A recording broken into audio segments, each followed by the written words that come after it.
For most of us, to come back from chronic pain or illness starts later in life after we've experienced a period of normal.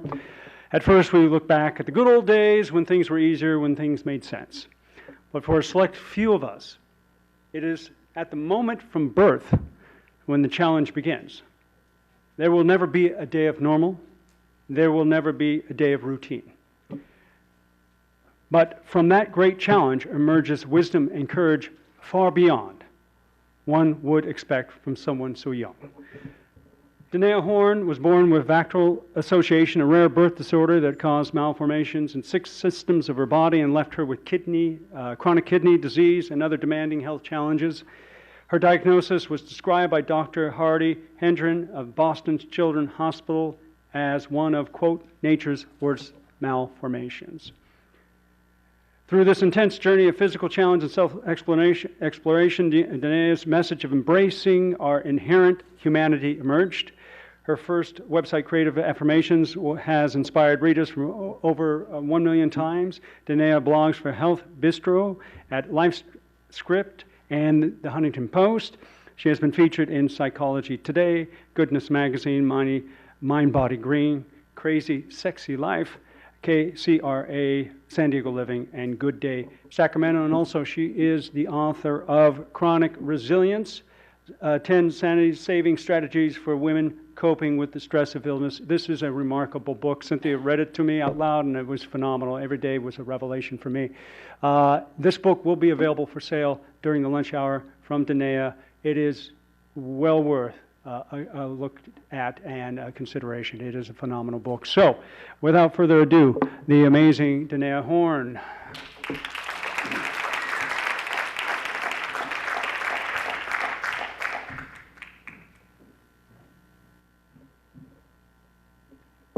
Thank you. It's been a wonderful, wonderful morning so far. And I'm going to see if I can use one of these. Does this work? On makes this work. Yeah. There we go. Everybody can hear me? Okay, good. I like to move around a little bit more than stay stationary. So for the umpteenth time, I found myself laying on the couch on a heating pad set to high. That will burn, by the way. Something was on TV, probably the Food Network. I was asleep, waiting the spasms out. And of course, eventually you wake up and you have to pee so bad. But your back is finally calm. So you have this lovely dilemma of the pain of needing to pee versus the risk of bringing the back pain back. So I slowly lift myself off the couch, one leg at a time onto the floor, shuffle off towards the bathroom, the whole time thinking, no more pain, no more pain, no more pain, no more pain. My hand on my back, bracing myself. I wash my hands, and as I'm drying them, the spasms come back. And I immediately think, I do not belong here. I do not belong in this body. I do not belong in this moment. I do not belong with this amount of pain. My life started as essentially a dare to not have that thought in being born with Vactal Association. It was, as was mentioned, sort of this constellation of birth disorders that impacted all sorts of things, including the wonky vertebrae that caused my occasional back pain. I also have kidney issues. I had 10 surgeries before I was 2, and all sorts of medical follow-ups since then. And out of all of that, I realized a few things, which is why I'm here today to talk with you. I want to talk about these really annoying, chronic things in life. The pain, the illness that just will not go away. Over the past few years, I faced the biggest physical challenge of my life. And going through that experience, I transformed my relationship with my health and with myself in general. And I want to share that journey with you. So 4 years ago, my husband Philip and I found ourselves sitting in a classroom at the UC Davis Medical Center. We were there to have me evaluated for a kidney transplant. And I looked around the room. The day started with a class taught by a nurse practitioner. She was telling us the difference between different types of dialysis and transplant.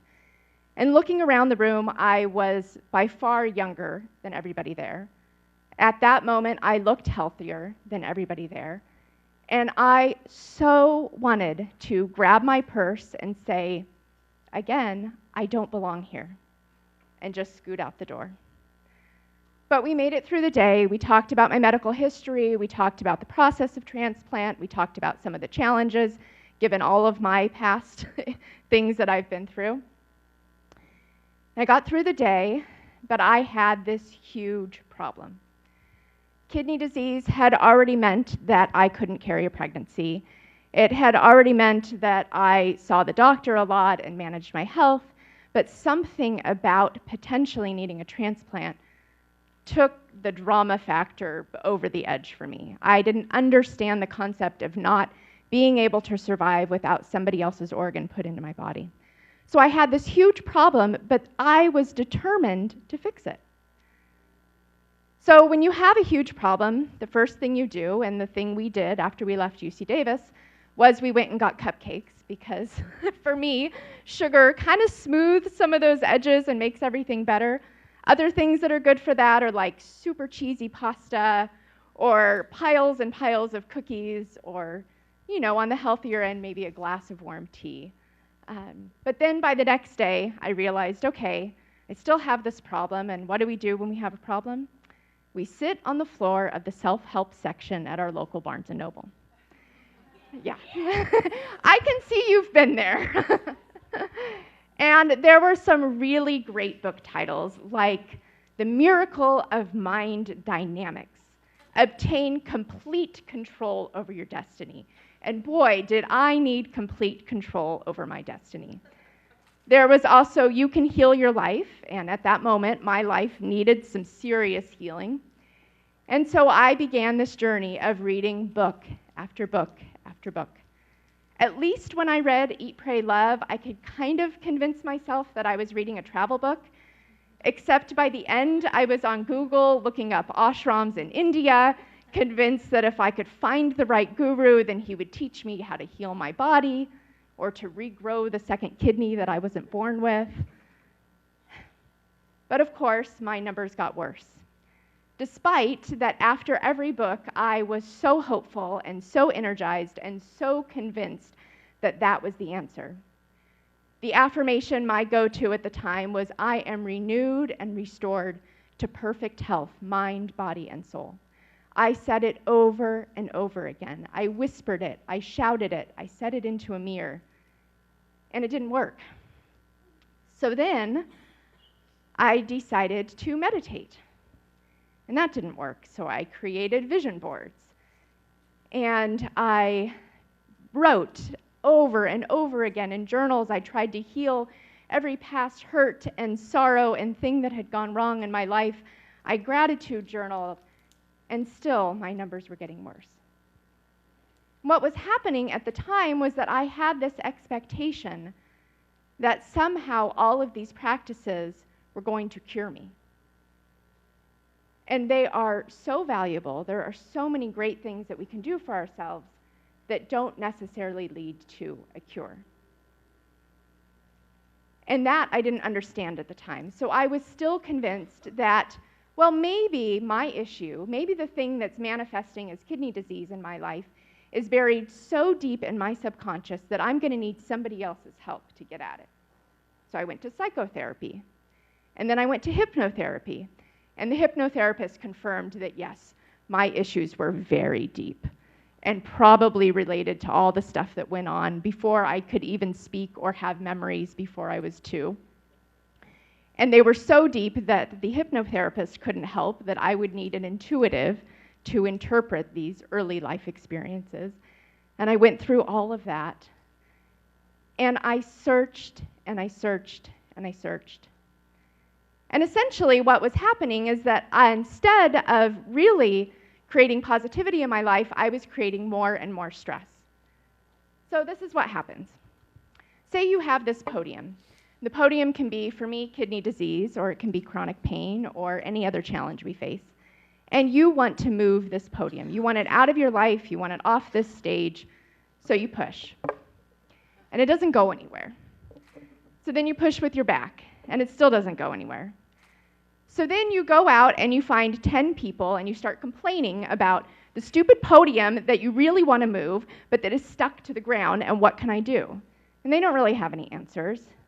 So then you go on Google and you search more and more, and you dig and dig and push, and really what's happening is that we're placing stress against something that we never had control over anyways. And for me, what happened was, first, the stress was external. And maybe that's the truth for you. There was an injury, an accident, an illness, something that happened external to you, and you started placing pressure against that. And then eventually, for me, that external stress came internal. And I started placing pressure against myself. Oh, well, I'm not healed because I'm not positive enough. I'm not healed because I can't meditate perfectly. I'm not healed because I was cranky the other day to my husband. I'm not healed because I'm not a good enough person. I'm not healed because I'm punishing myself. And so what was an external stress that I could deal with, a bump in life, all of a sudden became stress of internally that I'm not good enough. And we reinforce that over and over again in our society. We look at other people on Facebook that are traveling and living these lives that we feel like we should have, and you're constantly measuring yourself against this ideal that we paint that you just can't seem to reach. And I think what happened is that eventually I just got exhausted and lost, and everything fell away. All of the philosophies that I had read, all of the techniques, all of that just had to disappear. And what I was left with was this really, really important realization that I'm human. And human is this chronic, persistent journey of challenge. That there is no person out there that isn't experiencing pain or any sort of challenge. That the thing that I was pushing against, the podium that was completely glued to the floor, was the fact that I was human, that I was never going to change. And that was a really hard thing to accept, but also a really important thing to accept. Because when I had bad days or negative thoughts, I wasn't punishing myself anymore. I could offer myself some self-compassion, that this is part of the experience. And all of that stress that I felt internally became an external challenge again. Then I could be on my team, and together with myself, I could figure out how I was going to face this next challenge in my life. So what do we do when we realize, we're human? We're going to have to deal with this stuff. What are the techniques that we use? Dr. Hassett gave us some great things, but I think two keys that are really important when we do those positivity practices are, first, doing them without any expectations. Because if you go into gratitude journaling, or you go into the positive piggy bank, or all of those things thinking that you're going to have a magical cure, all of a sudden you start measuring yourself against this perfectly positive, happy person, and when you have a bad day, it makes it like 10 times worse. So no expectations are so important. The other thing that I really had to do was to give myself permission to be human. And I had to grieve the spot that I was at in life. I had to grieve my past. I had to grieve the future that I thought I should have, that it didn't look like I was going to have. I had to let those things go. And it's not an easy process. I remember it began with a very melodramatic journal entry where I sort of addressed this girl, this image of myself that I had painted in my mind, and I talked directly to her and told her, I'm sorry, but it's time you have to go, because I'm going to have to be me.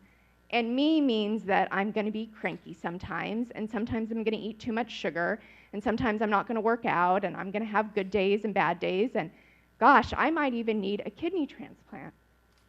But you are stressing me out, so you just need to go. I can't live up to what you think that I should be. I can only live up to what I am, and I need to embrace that right now. You also have to give yourself permission to have the day that you're having and to have the moment that you're having. So often when we have one of those really bad flare days, it means disappointment, right? Disappointment in yourself, disappointment to your loved ones, disappointment in the plans that you're not going to be able to execute on.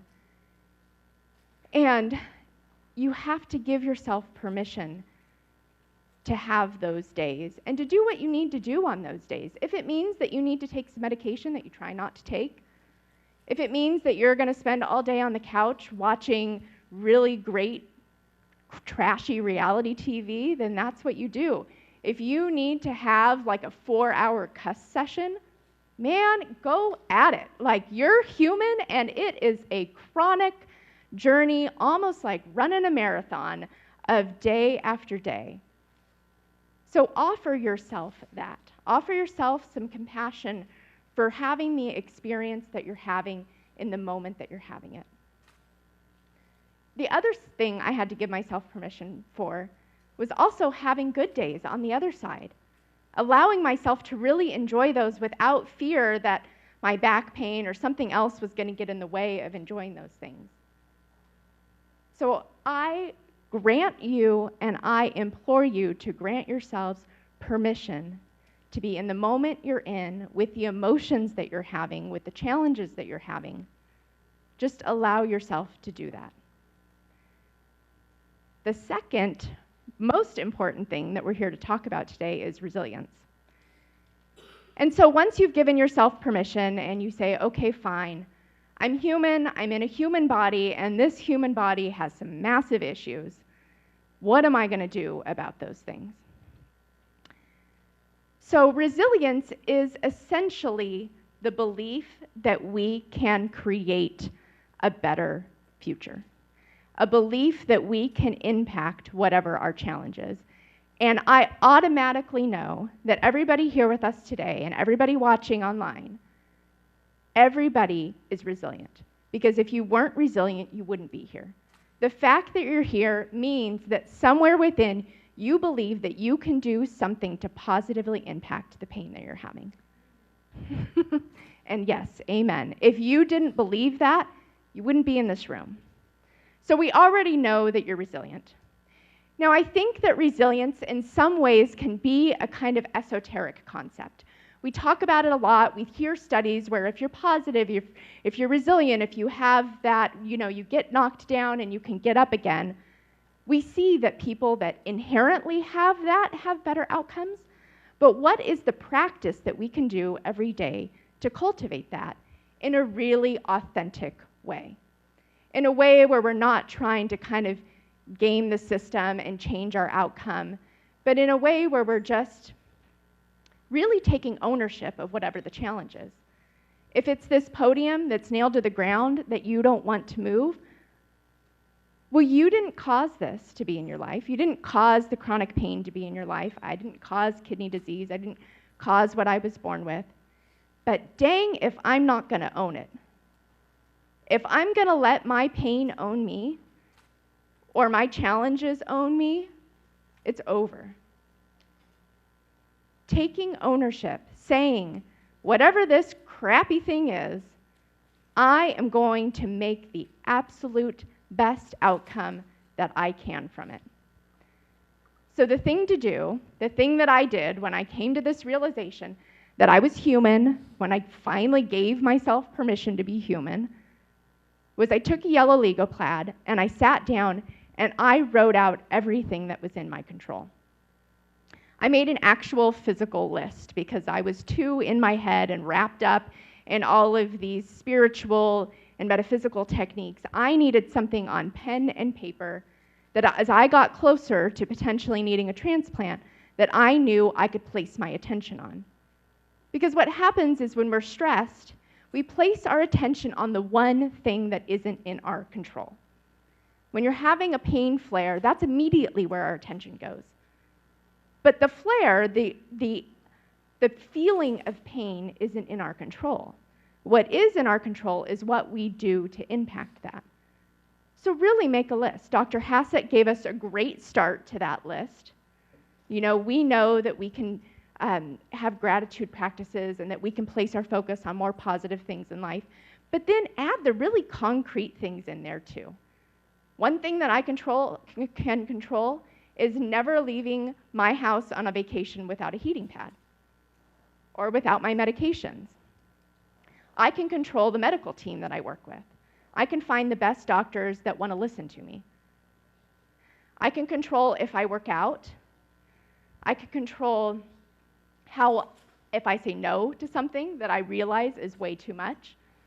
And because I've given myself permission to be human and the compassion to do that, I've also given myself the willingness to stand up for what I need. It makes saying no a lot easier.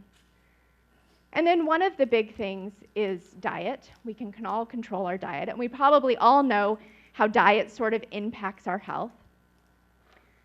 So once we have this big list of all of these things that we can control, I have two techniques, because now this is kind of the cruddy discipline part, right? It's one thing to know really what's best for you. It's another thing to consistently practice it, right? I mean, you could probably all name off at least 5 things that you know consistently make you feel better. Do you do them every day? Probably not. So one of the things that I knew, given the type of kidney disease that I had, was that it was going to be really important for me to go on a vegan diet. Animal protein was hard on my kidney. It was a 2-year journey of trying to figure this out. So once I knew that, I created a rule. Okay, I will cook this way at home, but when I eat out, I'm not going to worry about it. Well, when you're eating out and you're eating macaroni and cheese like 3 times a week, or tacos or enchiladas, you're not vegan. So eventually, I had to come to the point where I said, okay, it's black and white. I'm vegan. These are the things that I don't eat ever. And what happens when you make a rule like that, when you know what's best for you and you set a hard line down, it takes all the mental back and forth energy away. Because, okay, let's say you're also trying to make a dietary change. So you look at a menu and you see the choices that are healthy for you and you see the choices that aren't. So then what happens? Am I going to follow the diet now? Am I not? Oh my gosh, everybody else is eating the thing that I want to eat that I probably shouldn't eat. Then you go ahead and eat it anyways and have 3 days of not just guilt, but more pain and more fatigue, and it all builds on itself. But when you create a hard line, you don't even have to have that mental conversation because it's not even an option. You know that this is what you do, and you do it consistently. And then I found that, yeah, it was hard in the beginning. I mean, I really missed buttery cookies and macaroni and cheese and, all of that other stuff. But what eventually happened was that I discovered I'm really passionate about cooking. And I'm really passionate about recreating my favorite recipes in a way that's healthy for my body. So it started with that hard line, but then I got creative with part of it. So just like we were talking about earlier with the dance, okay, maybe you know that moving your body is the absolute best thing for you. So you're creating a hard line that every day you're going to move your body for 20 minutes. And it's going to suck in the beginning because there's going to be some days that you don't feel like moving your body, but you're going to get out and you're going to walk or you're going to do some yoga. And then eventually you'll start getting creative with those things because you'll be in the practice and then you'll realize that, wow, I really love burlesque dancing, or being on a pole is pretty cool. So create a hard line so that you can save the mental energy of the debate every time of, should I do this for myself or should I not do this for myself? So then the other thing that is really important with resilience is this idea of placement. So has anybody in here tried meditation? Yes, yeah. Okay, just about everybody. Okay, does your meditation go the way mine does? So you start out and you focus on the breath. Wow, it's really great to be here at this conference with all these people. Oh, no. Focused on the breath. I wonder what they're having for lunch. gosh, I'm getting kind of hungry. And okay, no, focus on the breath. Oh, I'm going to try that technique when I get home. That was a good one. I'm glad I wrote that down. Yeah, right? Yeah. So, that's part of being human. That's the permission part. That is how meditation is supposed to go. That is the practice. The practice is bringing your attention back to your breath, right? So with resilience, the practice is bringing your attention back to what's in your control over and over and over again. Because we're human, our attention is going to go back to the podium that's stuck to the ground.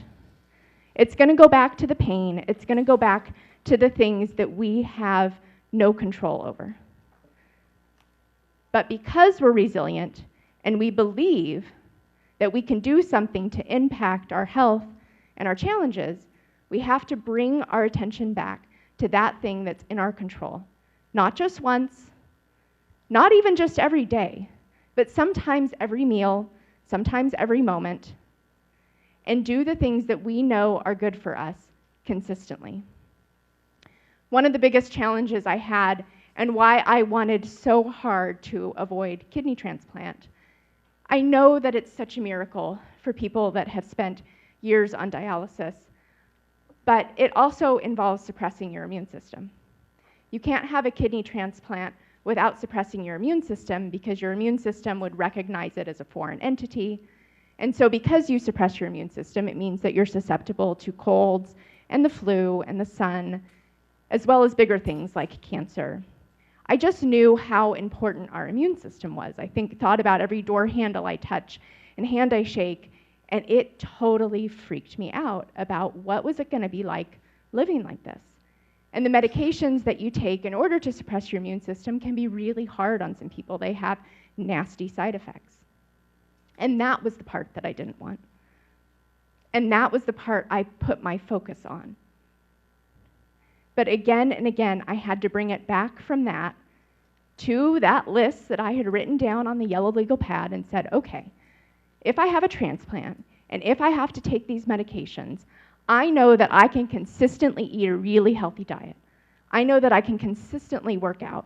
I know that I can take my medications on time. I know that I can find the right medical team.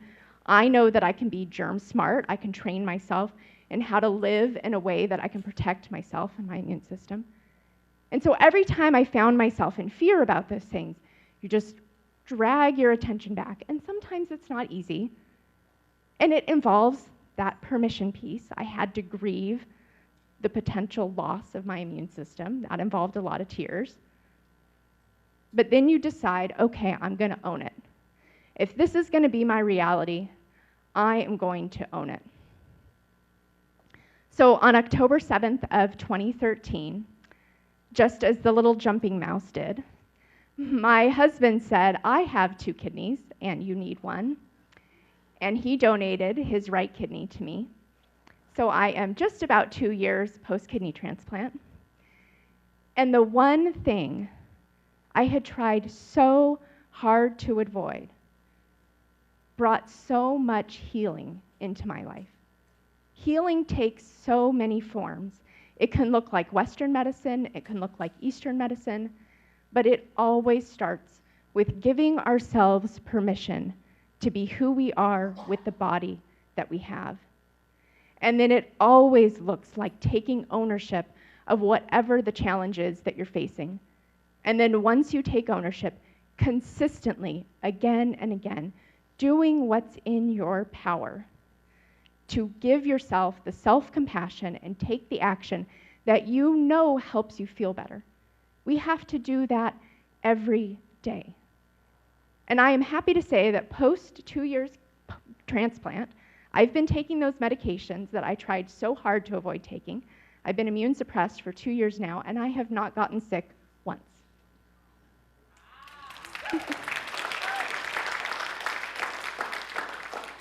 So I just want to leave you with this idea. When I had a little flare in my back this spring and I was laying on the couch and I was thinking, dang, pain is a marathon. It is exhausting. It is such a marathon. And in that marathon, we always have to focus on just the next step.